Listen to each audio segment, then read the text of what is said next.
Surprise! I'm not dead. Turns out the air out here isn't actually toxic to breathe. It won't kill me.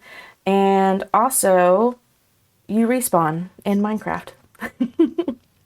Hi everybody, welcome back to Sibcraft episode 2.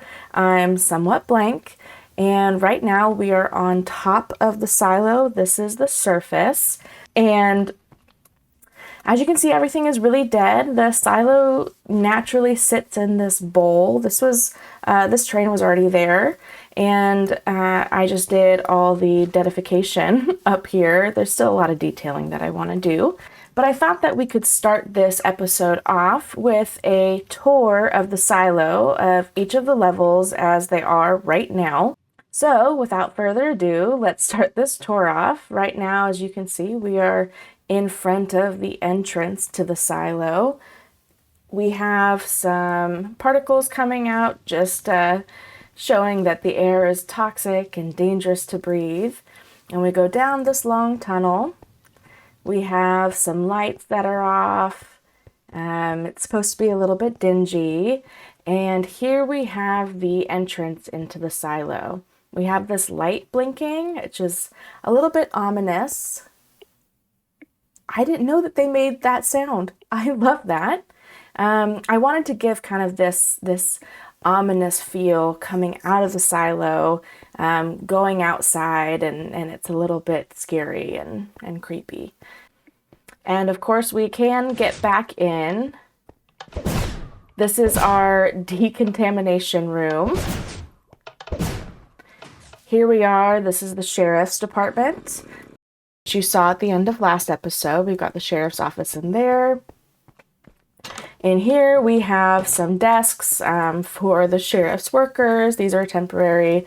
Much of the detailing of the silo has not been completed yet. It's all a work in progress.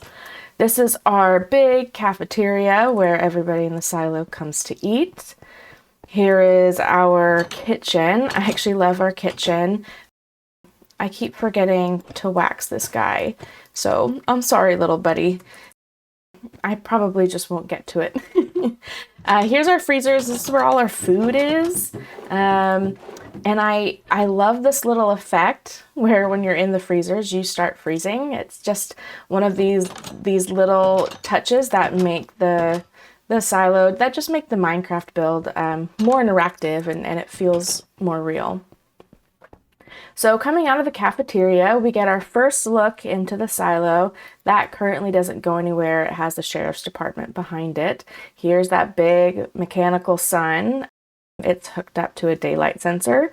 So that's how we know underground if it is night or day outside. Down here we have the mayor's office, which you saw a little bit in the first episode. And then I'm going to be building and kind of IT control center vault down that way. But that's not done yet. All right, so if we take a look at the silo build, similar to the show and the books, is split into 3 sections. You have the up top, the mids, and the down deep, the bottom 3 layers. This middle pillar runs all the way through the silo in the staircase. The staircase is not finished. This border of it is horrible. I'm probably going to need my sister's help to figure out how to make the stairs look a lot prettier. But let's head down to the second level. Level 2, apartments. All right, this is the apartment level. This is where everyone working in the silo is going to live. It's still a bit bare bones. There's a lot of detail work that I would like to do on this level. I had tried to start doing that, was even thinking about a time lapse, and I just could not get into it. My ADHD was preventing me from figuring that time lapse out. Oh, let's see. Oh, yeah.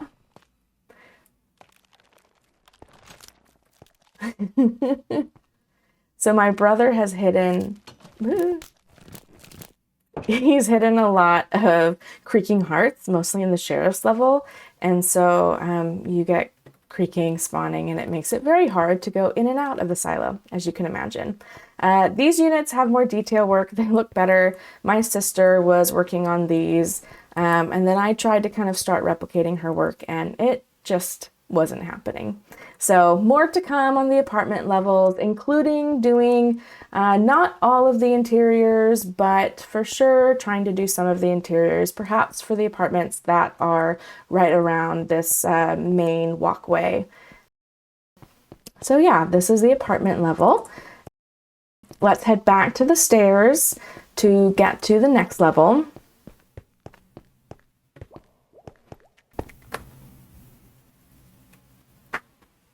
Level 3, storage. All right, this is the storage container level. Now, if we head over here first, don't look at all of the cool details. This is how the level started. We have all of these individual storage units, kind of like your regular storage units. Signs telling you what's in them, kind of the garage doors coming down. And so each of these units is going to be themed to a specific type of Minecraft blocks. So here is kind of the central part coming off the walkway. To the right here, we have a lot of building blocks. So all of the types of stone and rock, ice and snow, ores. We also have things like wool, concrete, light sources. Light sources should probably be over there, but I don't feel like changing it. And then things that have to do with the end and the nether. That's all in one container. I'll probably have to split that up at some point soon. So each unit, again, is themed. In this one, we have stone, bricks, mossy bricks. Another feature that I really love that my brother put in are these little shulker box dispensers. Not every unit has these, but it's a really fun little feature.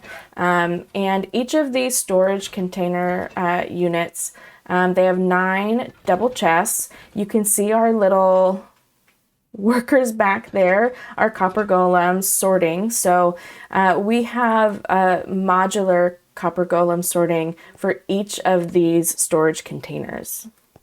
So here, right, cobblestone, deep slate, each of the containers that have stuff in them are going to have some detailing on the outside to let you know what's in them. That is just helpful for me to knowing where to go. Ice and cute little penguin. Ores, stone overflow. So as you can imagine, digging out this silo, this was dug out of solid ground. And let's see, if we check our statistics, we've mined over 300,000 stone, around 20,000 for andesite, diorite, granite, a lot of dirt, a lot of gravel. So we have a lot of stone overflow. So I created a whole second unit just for stone. This is an entire double chest with completely full shulkers of stone. So yeah, that is slowly filling up as we continue to build some things out. So the storage level is my favorite level. I love that.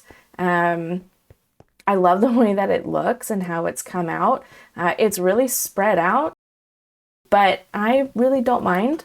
We've got wood, all the wood variants. We've got dirt and mud, sand, grass. We've got plants and flowers. This one's a really pretty unit. I really like this one. And over here, we've got kind of ocean sea stuff. I really like this one as well. We've got some super cute little critters in here. The mob container is probably my favorite. We have a trial chamber right below the silo. So we've got a little breeze here, he's named. We've got mob drops in this one. So we've got some heads. Periodically change out the head that's up there. Then we've got some spiders down here.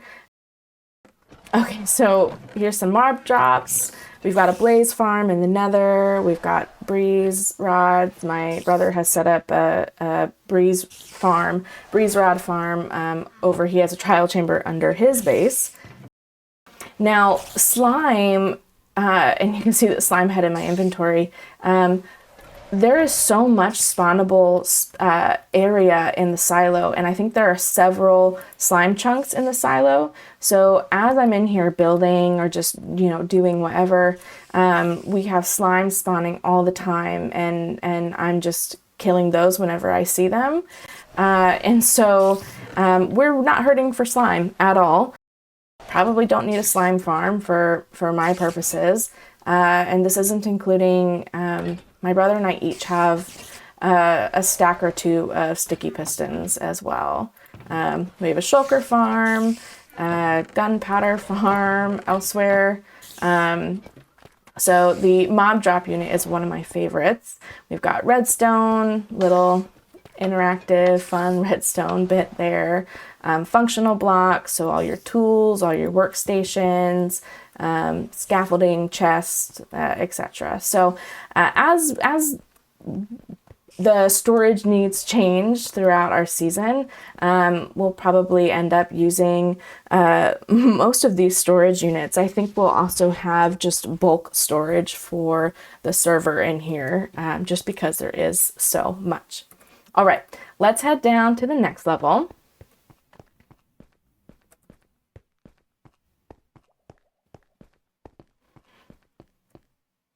Level 4, farms. I'm not going to go into too much detail. We've got some farms. I never really farm these. I don't need the food. So that's mostly aesthetic. We've still got lots of lighting to do. But on this level, let's see here. We've got some farms. That's a moss farm. I've got a mud farm. Here you can see some chorus flower farms. So this level is just all of the farms for some of your simpler things, or it's just, kind of an aesthetically pleasing level. Let's head down to the next one. I'm going a little faster for these levels just because we're going to be working on them a lot, so you'll see more of them later. Level 5, orchard. This is the orchard level. We've got a bunch of custom trees started, a little cafe, we've got a little bee farm over there, a little message bulletin board sort of thing going. These are all going to be custom trees and a big time-lapse project I'm actually really looking forward to. The orchard level is also where they bury their dead, so I think we'll try to have some graves set up like that, which will be really neat. All right, next, oh, there goes the slime. Level 6, marketplace. All right, this is the marketplace level again. We've got a bookshop with all the books in the game. We're still I'm still working on getting some of those books filled out. I'm going to try to do an armor trim shop. This will be a little cafe. This is the potion shop. This is my brother's potion shop. So we've got some potions, a little back room, and just all the kind of fun fixings and kind of a spooky potion shop. That was an experience. So yeah, the marketplace level has started, but still tons to do here, including some shops that I think are going to have some really fun redstone features, so I'm really excited to do those. All right, heading down a little bit more. Level 7, utility. All right, this is the utility level. We've got just, big utility fans. We've played around with the idea of trying to make them move. I just have not figured out how to do that. So they are stationary for now. And then we'll probably end the tour there.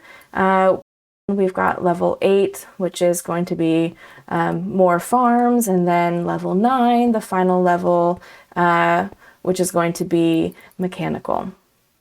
All right. So that is the tour of the silo so far. We've got a lot done, but there is still so much to do. I have not tired at all of this project, and I just can't wait to continue rolling and yeah, just ready for the next project, honestly. All right, back on the storage level. We are waiting for my brother to sign in, and then we're going to do a tour of this awesome sun. One of my favorite features of the whole silo. So, all right. Okay, everybody, this is Leo007 underscore 99, my brother, Zachy, Z-Man. Of course, you saw him in the first video. I wanted to bring him over here to give you a tour of our beautiful, big mechanical sun. In the... okay. In the... in some of the videos that I watched of the director of Silo giving an interview for how they filmed the show, they actually built a huge mechanical sun with all these mirrors at the top of the silo to give some indication of, like, you know, night and day. But one thing that he said that really resonated with me was that at no point for anybody in the silo did he want people to feel like they were outside.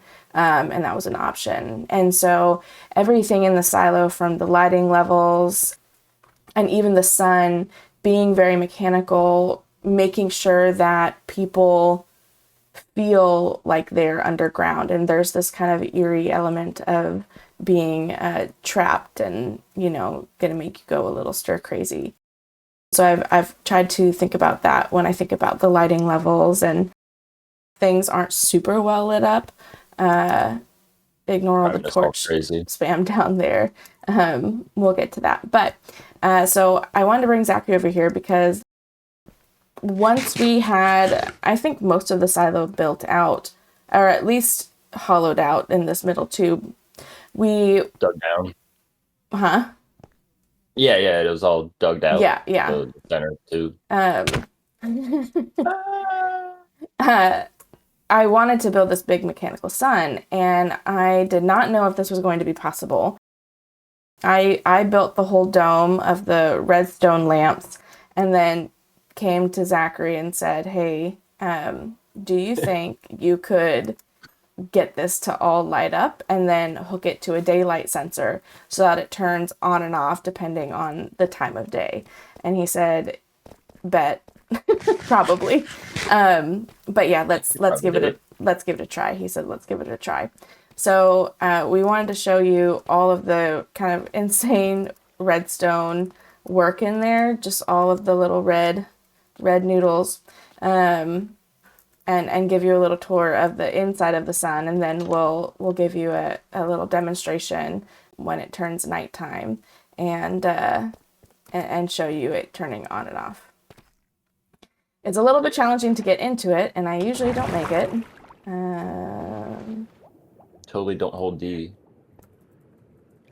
Oh, I did. Oh, I did. Nice. Okay. There's a first for everything. Woo! Yeah. Okay, so here we are. A lot of red wires. Yep. Yeah. Zachary, do you want to talk about kind of the process for how you went about making this work, starting with maybe the turning on mechanism? Yeah, so I knew it was gonna come. Well, we had these in smaller circle and those below that we had to power up and light up. So I knew we were gonna come in here and probably power those first, and then from there we're gonna take the redstone and power everything else. And I wanted to make sure everything was connected and not looped at any point at all. So we're not just creating infinite redstone always on up here, and we actually have a circuit that can turn on and off. So that was fun. But from there, we just took it from the center. We have a little torch line dropping down from the daylight sensor And they updated the daylight sensor, so it's not until like midnight that it actually like switches everything off because it has different levels of redstone now that comes off of the daylight Hmm. sensor. But utilizing that anyways to switch these pistons and redstone blocks up and down to either turn it all on and off. And I think if I can look right, yeah, I believe this side was the very first side that I did, trying to figure out how to actually power all the blocks, especially in the weird corners, because you have to power in a specific way to actually power another light that's past it or beneath it or above it.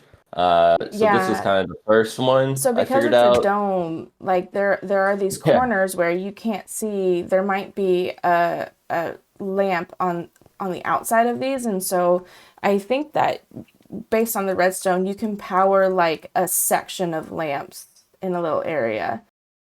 depending on how you power that Yeah. lamp, you can power another lamp Yeah. which could help with those corners and the edges. So there was a lot Yeah. of edge cases and having to go back and forth. Luckily, most of that time was able just to have summer somewhat blank down there Yeah. and just be able to tell me a specific light was off or I got the whole section. And Yeah, so if I'm slowly, in F4 cam, I would be like either down at the bottom or standing on one of these levels and just kind of flying around telling him, oh yeah, okay, that section's powered on. Oh nope, that turned off that section and now powered this section. Or, um, we've got a section, but we're missing like one or two lights in it. So it was definitely a process. And then I don't know how far into it we got when there was a little bit of a water accident. That was pretty devastating. uh, oh man, I don't remember where it is, but as you can see, there is a water bubble column, going up through the center of the whole pillar that goes down the whole silo so that you can enter from the bottom and then just shoot all the way up to the top. And that's one of the quick ways to get out of the silo. But a block was hit and spilled water and destroyed a lot of the noodles. yeah, And that was and the that was noodles are all in a depressing. specific pattern too. Yeah. Yeah, that was so. Yeah, because it only took, like 3, 4 days to like figure Yeah. all of it out Yeah. Yeah, and I get it would get actually on and be like, "Oh, light he's got up another at once. section." Yeah. Yeah, it was like, oh, got a corner done, got the next middle done, got the next corner done, and yeah, Yeah. I mean, 1, 2, 3, yeah, I mean, 3 times It's very full, haphazard. yeah, So, but was able to get it down and get it to a rhythm eventually and figure it all out, and oh it yeah, and looks, then because we were working on like lighting stuff up, oh like yeah, we didn't have torches in here. So you would maybe yeah, like come back on and depending on the time of day, like it's just full of mobs. yeah, just pitch dark. Yeah. I had to kill a couple skeletons before in here. Some zombies. No But creepers yeah, though. we had to light it up to Yeah. when it is Yeah, turned because off, it's obviously, yeah, still when lit it's up. light, it's light, but when it's nighttime, yeah, it gets dark in here. So this was so cool, and I was just really not sure that it was gonna work, and like if you couldn't get the whole thing to happen, like it just wouldn't be worth it. So Yeah, yeah, the moment that we got it all hooked up and watched it go dark and come back light, it was so we cool. And knew. it's this feature in the silo that like I don't know, we've been playing since October, so 4 or 5 months, whatever. And it just doesn't get old watching it go on or off. Not at all. Not at all. Yeah, it's just such a fun thing. It's just like a treat when we're playing and we're in the right place at the right time. It's like, okay, I'm gonna sleep this time so you can see it come back on, or vice versa. Yeah. And it has this really cool effect where when it comes on, because it's on this like circuit, it doesn't all come on immediately at one time. There is a little bit of a wave effect, and when it's turning on and when it's turning off. But when it's turning back on in the morning, there's like for a split moment at the top, like this kind of atmospheric dawn halo. I don't know how to describe it. That is just like it's just really cool, the little added effects. Yeah, I think you hit it pretty spot on. It's a very cool atmosphere effect when Yeah. it Okay, when it does turn on. so it's nighttime now. So let's see if I... Okay, so it should turn off soon. It just got tonight. Yeah. Oh, okay, Maybe so a yeah, few it'll be minutes. a few minutes. I'll sleep though, so you can watch it. Yeah, You perfect. might want to go down one to get the atmosphere. I mean, you can kind of see it at any Oh, okay. level, but it's kind of cool from that next level down. Oh, there it went.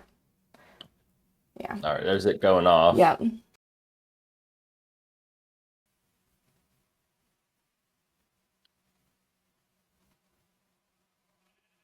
Yeah, so you saw it just, there's like this little bit of light and then it kind of just lights up. Ugh, I love it. That's the best. It's probably, I mean, redstone wise for sure, but it's the coolest part of the whole silo. And thank you.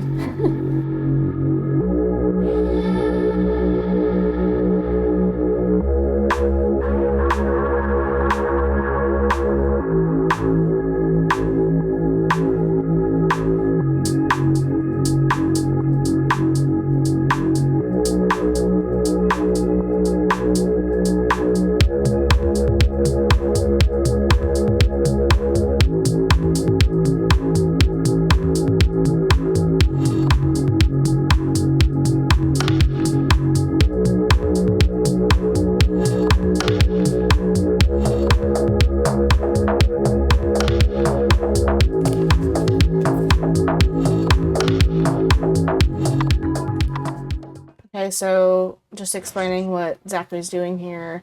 We're creating a block swapper so that a beacon can actually go through a piston block when it's powered. And so when we press a button up there, we put the beacon directly below the bubble column that goes up through the central pillar in the silo. And so when we want to activate and use the beacon, if I'm still digging, then we press the button and it swaps the soul sand for the bubble elevator for a piece of glass. And beacons can also go through glass. So that way it'll just be a straight shot up through the water column out to the surface. So that way the beacon will actually work. And then when we want to actually use the bubble elevator, we press the button again. The soul stand is pushed back in place. Thank you. And then the bubble elevator starts working again. And then you can just go to the surface. So this was a genius idea by Zachary to hide the beacon from not being in the middle of the silo. Because, you know, if we had to just have it there, then you just always have a random hole in the roof on the surface. So this way we just have the one hole, which is for the bubble elevator. And then I was just digging out this side area because this is the way to go to get to the trial chamber, I believe. So. Yeah, down there, I believe so. Indubitably.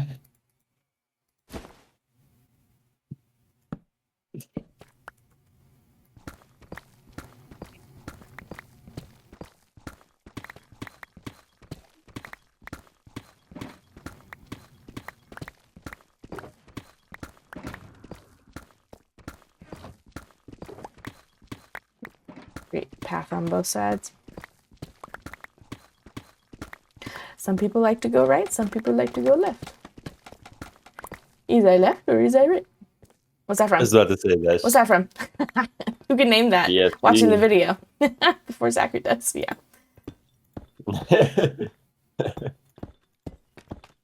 Oh, sorry, guys. All right, we've got the block swapper in there now. You turn it on by clicking the note block. So if we're in here, the beacon is on. You can see it in the corner of the screen. If we come out, beacon goes off. This becomes a bubble column. And that is how we'll turn it on and off whenever we need to use it. All right.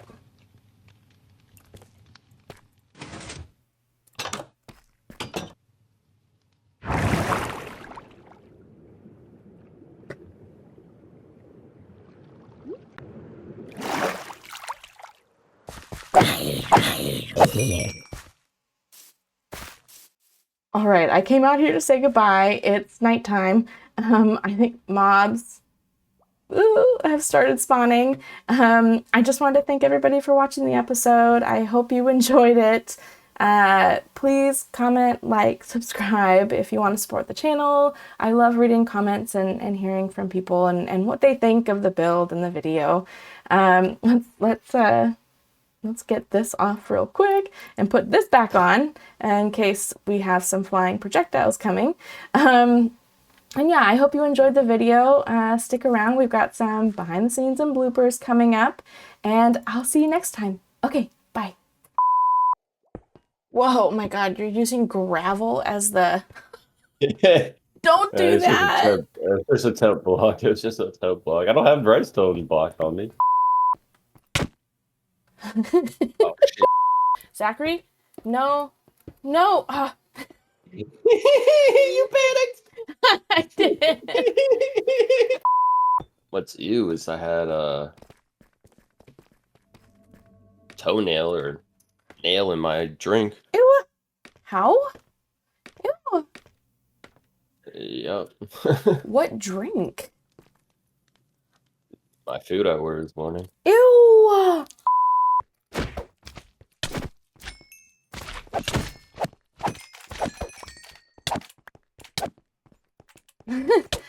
The signs are over there. Oh man, they kept moving.